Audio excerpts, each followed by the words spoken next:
নিজের হাতে মিষ্টি তৈরি করে খাবো, এটা আমার ছিল স্বপ্ন।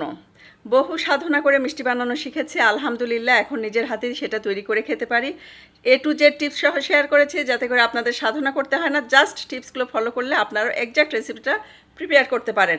এখানে একটা মুরগির ডিম, 1 টেবিল চামচ চিনি, 1 টেবিল চামচ পানি আর 1 টেবিল চামচ সয়াবিন তেল দিয়ে একটা খুব সুন্দর মিক্সচার রেডি করে নিয়েছি।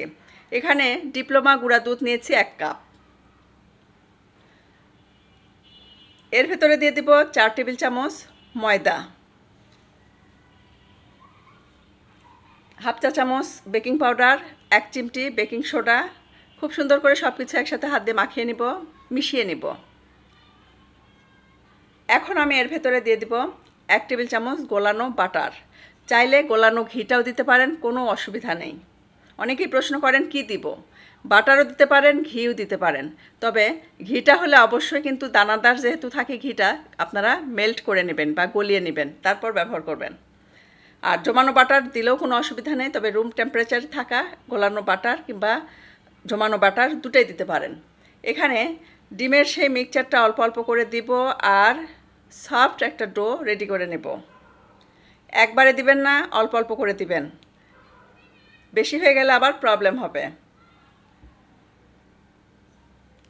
পুরো মিক্সচারটাই আমার লেগে গেছে, পুরোটাই দিয়েছি।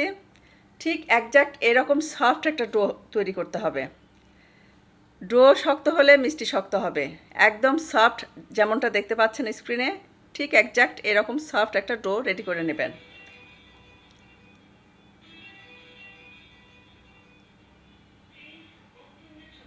এটা আমার হয়ে গেছে। এখন যেটা করব, ছোট ছোট করে লেচি কেটে আমি মিষ্টির বলগুলো তৈরি করে নেব। হাতে কিন্তু অবশ্যই ঘি বা বাটার মাখিয়ে নেবেন কিংবা তেল। তেলটা গরম হয়েছে, তেলটা এমন গরম হাত ডিপ করলে হাতে গরম লাগবে না, ঠিক এইরকম গরম তেলে আমি মিষ্টির বলগুলো দিয়েছি। একদম লো ফ্লেমে চুলার ফ্লেমটা রেখেছি, একটা একটা করে মিষ্টির বল বানাচ্ছিলাম আর দিচ্ছিলাম।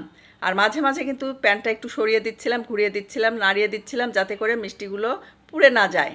এক জায়গায় থাকলে কিন্তু পুড়ে যাবে। জাস্ট এভাবে নাড়াচাড়া করে দিবেন আর বলগুলো রেডি করতে থাকবেন। যেহেতু এই প্যানটা ছিল একদম ফ্ল্যাট টাইপের, এমন একটা প্যান লাগবে যেখানে মিষ্টিগুলো ডুবু তেলে থাকবে, তাহলে মিষ্টিগুলো কালারটা সুন্দর আসবে। একদম লো ফ্লেমে নেড়েচেড়ে এটাকে ভেজে নিয়েছি। জাস্ট এইরকম কালার যখন এসেছে আমি মিষ্টিগুলো উঠিয়ে নিচ্ছি।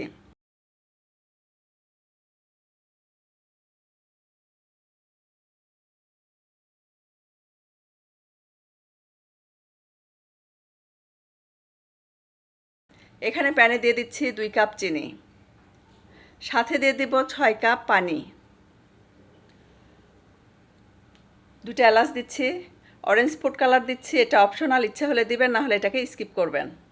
যেহেতু ভিডিও করছি কালারফুল হতে হবে তাই আমি একটু ফুড কালার ব্যবহার করেছি। ঢেকে দিয়ে একদম টকবকে ফুটিয়ে নিয়েছি। যখন দেখবেন টকবকে ফুটে উঠেছে, এদিকে কিন্তু মিষ্টির এই বলগুলো কিন্তু একদম হালকা হয়ে গেছে। হালকা গরম অবস্থায় দিতে হবে। যখন হালকা গরম অবস্থায় দিয়ে দিবেন তখন কিন্তু আর মিষ্টিগুলো চুপসে যাবে না। ঢাকনা দিয়ে ঢেকে মিডিয়াম হাই ফ্লেমে এটাকে 6 থেকে 7 মিনিট জাল দিয়ে নিয়েছি। দেখতেই পাচ্ছেন শিরাটাও শুকিয়ে গেছে অনেকটা, মিষ্টির বলগুলোও ডাবল হয়ে গেছে ফুলে। ঢাকনাটা সাথে সাথেই খুলতে যাবেন না, 5 মিনিট ওয়েট করবেন, তারপর ঢাকনাটা খুলবেন। এখনও কিন্তু মিষ্টি যথেষ্ট গরম আছে, জাস্ট আমি দেখিয়ে দিচ্ছি। এই মিষ্টিগুলো যেমন সফট, খেতে অসম্ভব মজার।